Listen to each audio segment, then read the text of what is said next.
आतून सगळे एक झाले म्हणजे पाठपुरावा सगळ्यांनी करायचा, कळू द्यायचा नाही.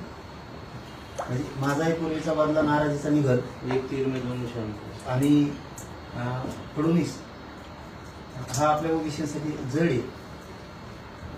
मग जर आपण आतून एक झालो तर आपली ओबीसीची सत्ता येऊ शकते, पण हे बाहेर कळू देऊ नका.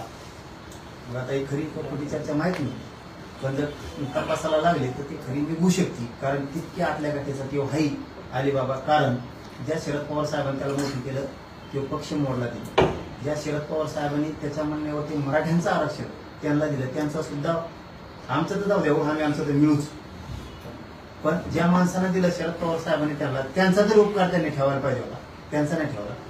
ज्या शिवसेना प्रमुख बाळासाहेब ठाकरे साहेबांनी मोठे केलं त्या माणसाला, बाळासाहेब ठाकरे साहेबांना त्या शिवसेना प्रमुखाला जेलमध्ये पाठवणारा एकमेव नासका आणि नालायक माणूस असून छगन ज्यांनी मोठं केलं त्याला सुद्धा खंडित घातलं.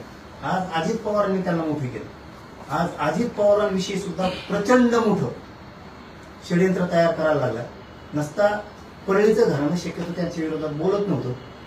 परळीचं घराणं अजित पवारांच्या विरोधात बोलत नव्हतं, कारण परळीचं अर्ध घराणं संपलं होतं. पवारांमुळं अर्ध मुंडेंचं घराणं, परळीचं घराणं मोठं झालं. ते सुद्धा या छगन भुजबळच्या षडयंत्रात सहभागी झाले संपवण्याच्या त्यांना. कारण यांना ज्यावेळेस कुणी मदतीचा हात देत नव्हतं त्यावेळेस त्यांनी दिला. आता ह्या अलिबाबानं अजित पवारनी मोठं करून सुद्धा अजित पवार संपवण्याचा घाट येणे 2-3 जणांनी मिळून आता आतून सुरू केला.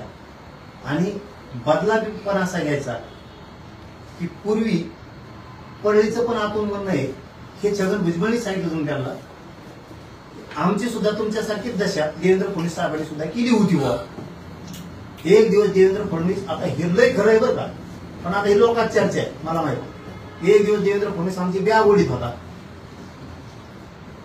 त्या फडणवीसच्या हाताखाली आता आम्हाला आमची ही दशा, मग ओबीसीनं आतून एक मोठं स्ट्रक्चर तयार करायचं का न कळता. म्हणजे इतका मोठा गेम प्लॅन षडयंत्राचा यांनी तयार केला अशी लोकांची चर्चा आहे. पण यांना माहितच नाही. तू आतापर्यंत छगन भुजबळ शरद पवार साहेबांच्या डोक्यात दगड घातला झोपी, तू शिवसेना प्रमुखांच्या डोक्यात दगड घातला झोपी, तू अजितदादांच्या डोक्यात घातला, आता फडणवीस साहेबांच्या घालणार. पण ते देवेंद्र फडणवीस इतकी लांब गाडीत खोटा घालील ना तर खोटा तोच सायचा नाही तो.